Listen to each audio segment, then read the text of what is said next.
देखिए दोस्तों, कुछ दिनों से हमारे जो गार्डनिंग करने वाले भाई बहन हैं, उनका एक सवाल आ रहा था कि उनके गार्डन में जो भी रोज़ का प्लांट है, उसमें जब फ्लावरिंग आती है और फूल जब मुरझा जाते हैं, तो नेक्स्ट जब कलियाँ आती है तो उसमें कम से कम 1.5 से 2 महीने का टाइम चला जाता है, यानी कंटिन्यू उसमें फ्लावरिंग नहीं चालू रहती है। तो ऐसा क्यों होता है? तो देखिए दोस्तों, आपके गार्डन में जो भी रोज़ का प्लांट है, उसमें जब फूल आते हैं, फूल जब मुरझा जाते हैं, तो हम लोग उसे कट करके बाहर निकाल देते हैं, यानी हम लोग सॉफ्ट पोर्निंग करते हैं। और देखिए, जैसे हम लोग सॉफ्ट पोर्निंग करते हैं और इसमें कोई अच्छा लग खाद हम लोग इस्तेमाल करते हैं, तो तुरंत उसमें नए शूट्स बनना स्टार्ट हो जाते हैं। और जो नए शूट्स आते हैं वो अपने साथ कलियाँ भी लेके आते हैं। पर देखिए, अगर 1.5 या 2 महीने का टाइम अगर चला जाता है, तो आपको समझ जाना चाहिए कि कुछ ऐसी बातें हैं जो आप लोग मिस कर रहे हैं। देखिए, रोज़ का जो प्लांट है, उसे फूलों का राजा कहते हैं। इसके लिए दोस्तों इसकी जो केयर है, वो भी राजा की तरह हमें करनी पड़ती है। कुछ ऐसी बातें हैं जिसको आपको अगर फॉलो नहीं करते हैं, तो आपके गार्डन में जो भी रोज़ का प्लांट है, उसमें जब फ्लावरिंग आती है, तो नेक्स्ट जब उसमें कलियाँ आएगी तो कम से कम 1.5 से 2 महीने का टाइम चला जाएगा, यानी कंटिन्यू उसमें दोस्तों कलियाँ नहीं आएगी। तो देखिए, आज की वीडियो में मैं आपको 7 मेजर टिप्स बताने वाला हूँ। अगर उन टिप्स को फॉलो करते हैं तो आपके गार्डन में जो भी रोज़ का प्लांट है, फिर चाहे वो देसी हो या दोस्तों हाइब्रिड हो, उसमें कभी भी कलियाँ फूलों की कमी नहीं होगी। तो देखिए, अगर आपके गार्डन में भी जो रोज़ का प्लांट है, उसमें तो फ्लावरिंग होती है और फ्लावरिंग जाने के बाद उसमें 1.5 से 2 महीने बाद उसमें वापस फ्लावरिंग होती है। अगर ये प्रॉब्लम आपके गार्डन में भी है, तो देखिए ये जो वीडियो है खास आपके लिए होने वाला है। तो चलिए दोस्तों, ये वीडियो की शुरुआत करते हैं।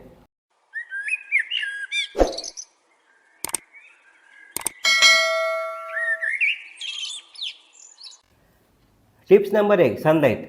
हमारे गार्डन में जो भी रोज़ का प्लांट है, फिर चाहे वो देसी हो या दोस्तों हाइब्रिड हो, ये सभी के सभी आउटडोर प्लांट है, यानी इसे कम से कम 7 या 8 घंटे की कंटिन्यू धूप चाहिए। अगर हम इसे समर की बात करते हैं तो 4 या 5 घंटे की धूप मिल जाती है तो भी काफ़ी हो जाता है। पर इससे कम अगर धूप मिलती है तो आपके गार्डन में जो भी रोज़ का प्लांट है, उसकी ना ही अच्छी ग्रोथ होगी, ना ही उसमें कोई कलर या फ्लावरिंग बनेगी। तो सबसे पहले आपको एक काम करना है, आपके गार्डन में जो भी रोज़ का प्लांट है, उसे 4 या 5 घंटे की धूप मिलती है या नहीं मिलती है, ये आपको चेक कर लेना है। अगर धूप इसे प्रॉपर तरीके से नहीं मिलती हो, तो आपके गार्डन में जो भी प्लांट है, उससे कितनी भी अच्छी केयर करेंगे या कितना भी अच्छा खाद का इस्तेमाल करेंगे, ना ही उसमें दोस्तों कोई कलियाँ बनेगी, ना ही दोस्तों इसमें कोई फ्लावरिंग होगी। और आपका जो प्लांट है सिर्फ हरा भरा रहेगा और वो कंटिन्यू दोस्तों ग्रो करता रहेगा, तो इसमें कोई भी कलियाँ या फ्लावरिंग नहीं होगी। इसके लिए आपको सनलाइट का पहले आपको ध्यान रखना है। Tips number 2, watering. हमारे गार्डन में जो भी रोज़ का प्लांट है, सर्दी के मौसम में जब भी आप वाटरिंग करते हैं तो आपको एक बात का ध्यान रखना है, उसकी जो गमले की मिट्टी है वो आपको चेक कर लेना है। ऊपर से अगर मिट्टी 2 या 3 इंच की मिट्टी पूरी तरह से ड्राई है, उसके बाद आपको वाटरिंग करना है। क्योंकि देखिए, रोज़ का जो प्लांट है उसके जो रूट्स होते हैं वो बहुत ही सेंसिटिव होते हैं। अगर ज़्यादा समय तक गमले की मिट्टी अगर गीली रहेगी, तो रूट्स दोस्तों हमेशा वो गीले रहने के कारण उसमें फंगस पकड़ सकता है, और उसके कारण भी आपका जो प्लांट है उसमें कोई भी कलियाँ या फ्लावरिंग नहीं होती है। तो इसके लिए दोस्तों सर्दी के मौसम में जब भी आपको वाटरिंग करना है, एक तो आप 2 या 3 दिन के गैप में करिए, या फिर मिट्टी को चेक करिए, उसके बाद ही आपको वाटरिंग करना है। पर देखिए, यही बात अगर हम लोग गर्मी के मौसम की करते हैं, तो गर्मी के मौसम में धूप काफ़ी तेज़ होती है, यानी सुबह अगर आप लोग वाटरिंग करते हैं तो शाम होते होते ही वो गमले की मिट्टी पूरी से ड्राई हो जाती है, यानी उस टाइम आपको हर रोज़ दोस्तों वाटरिंग करना पड़ता है। तो देखिए, ज़्यादा करके आपको जो सर्दी का मौसम है उसमें आपको ध्यान रखना होगा। और मेन बात तो, जब गमले की मिट्टी आप बनाते हैं वो वेल ड्रेन होनी चाहिए, यानी ज़्यादा समय तक वो पानी मिट्टी में दोस्तों होल्ड नहीं होना चाहिए, नहीं तो उसके कारण भी आपका जो प्लांट है उसके जो रूट्स है वो ख़राब हो सकते हैं। इसके लिए दोस्तों इस बात का आपको ध्यान रखना है। टिप्स नंबर 3, हमारे गार्डन में जो भी रोज़ का प्लांट है, उसमें जब कलियाँ आती है और कलियाँ जो फूल बनते हैं, तो कुछ दिनों बाद वो फूल मुरझा जाते हैं। तो देखिए, कुछ गार्डनिंग करने वाले हमारे भाई बहन हैं, वो उसे फूल को ऐसे ही रहने देते हैं। पर देखिए, जैसे ही फूल मुरझा जाता है तो आपको कट करके बाहर निकाल देना है। जब तक आप इसे कट करके बाहर निकालेंगे नहीं, तब तक उसमें कोई भी शूट्स नहीं आएंगे। और देखिए, जो शूट्स आ भी गए तो वो काफ़ी कमज़ोर हो गए, यानी उसमें कोई भी कलियाँ नहीं बनेगी। इसके लिए आपको दोस्तों जैसे फूल मुरझा जाते हैं तो उसे कट करके बाहर निकाल देना आपको काफ़ी आवश्यक होता है। टिप्स नंबर 4, पेस्टिसाइड का स्प्रे करना।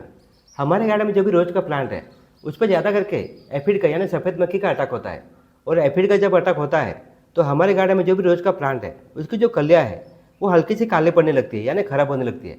और उसी के साथ साथ जो पत्ते, वो पत्ते भी मुड़ने लगते हैं।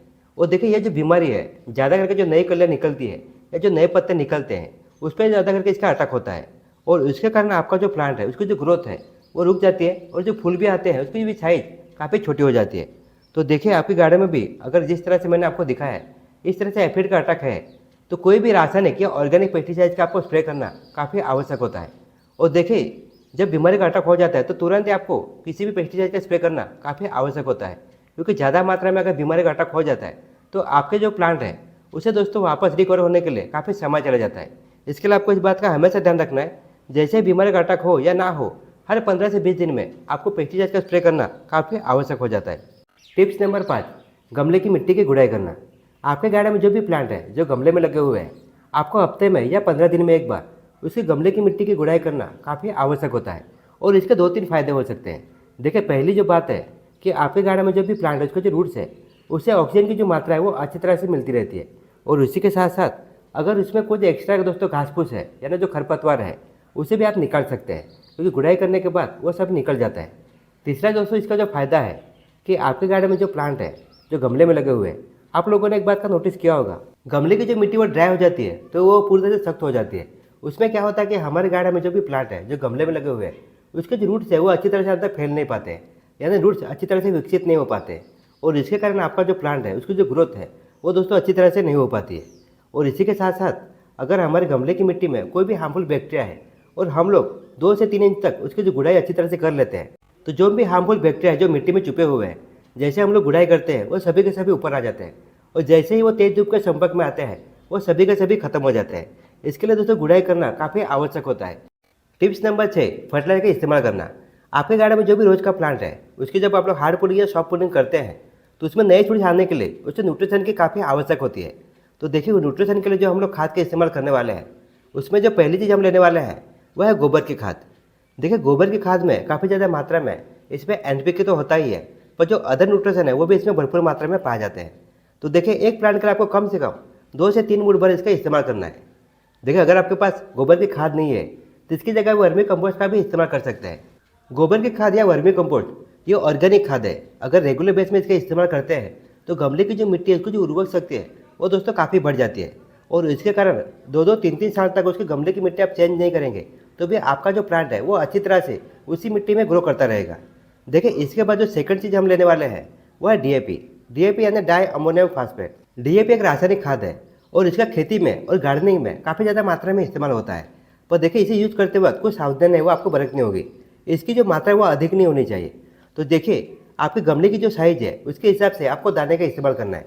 अगर 10 इंच का गमला है तो आपको कम से कम 10 दाने का इस्तेमाल करना है। अगर आपका गमला 12 या 15 इंच का है तो इसके हिसाब से आपको दाने ले लेना है और ये जो रेशियो है ये आपको हमेशा याद रखना है। देखिए, इसके बाद जो तीसरी चीज़ हम यूज करने वाले हैं वो है अंडे के छिलकों का पाउडर। देखिए, इसमें काफ़ी ज़्यादा मात्रा में कैल्शियम की मात्रा होती है और हमारे गार्डन में जो भी रोज का प्लांट है उसमें जो नए शूट्स आते हैं वो शूट्स को दोस्तों हेल्दी बनाने के लिए और इसी के साथ साथ उसे मजबूती लाने के लिए कैल्शियम का बहुत बड़ा हाथ होता है। तो आप देख सकते हैं, आपको एक गमले में कम से कम 1 से 2 चम्मच इसका इस्तेमाल करना है। और देखिए, ये स्लो रिलीज फर्टिलाइजर है, यानी एक बार इस्तेमाल करते हैं तो कम से कम 1 से 1.5 महीने तक आपको कैल्शियम के लिए अदर किसी चीज़ के इस्तेमाल करने की जरूरत नहीं पड़ेगी। टिप्स नंबर 7, गमले की मिट्टी को सेहतमंद बना के रखना। देखिए, आपके गार्डन में जो भी गमले में लगे हुए प्लांट है 1-2 साल बाद उसकी जो गमले की मिट्टी है उसकी जो उर्वरक शक्ति काफ़ी कम हो जाती है। यानी किसी भी प्लांट की अच्छी ग्रोथ के लिए और अच्छी सेहत के लिए उसकी गमले की मिट्टी सेहतमंद होना काफ़ी आवश्यक होता है। इसके लिए हम लोग ह्यूमिक एसिड का इस्तेमाल कर रहे हैं। तो अभी आप देख सकते हैं, मैंने 1 लीटर पानी लिया है और 1 लीटर पानी में आपको कम से कम 2 से 3 ml ह्यूमिक एसिड का इस्तेमाल करना है और इसे 2 से 3 महीने में आपको एक ही बार इस्तेमाल करना है। ज़्यादा इस्तेमाल करने की भी ज़रूरत नहीं है। अगर रेगुलर बेस में इसका इस्तेमाल करते हैं तो गमले की जो मिट्टी है उसकी जो उर्वरक शक्ति है वो कभी भी कम नहीं होगी और इसी के साथ साथ आपका जो प्लांट है उसके जो रूट्स है उसे भी ये दोस्तों डेवलप करता है, यानी बहुत इसके फायदे होते हैं। तो देखिए दोस्तों, आज के वीडियो में जो जो बातें मैंने आपको बताई है, अगर उन बातों को फॉलो करते हैं तो आपके गार्डन में जो प्लांट है जो रोज़ का प्लांट है वो सेहतमंद तो रहेगा ही, इसी के साथ साथ वो कलर फूलों से भी हमेशा भरा रहेगा। तो चलिए दोस्तों, इसी के साथ अभी आपसे विदा लेता हूँ। आशा करता हूँ कि आपको वीडियो पसंद आया हो। अगर मेरी दी हुई जानकारी अगर आपको थोड़ी सी भी यूजफुल लगे तो इस वीडियो को लाइक और शेयर करना ना भूलना। तो मिलते हैं दोस्तों नेक्स्ट वीडियो में नेक्स्ट टॉपिक के साथ। तब तक के लिए धन्यवाद।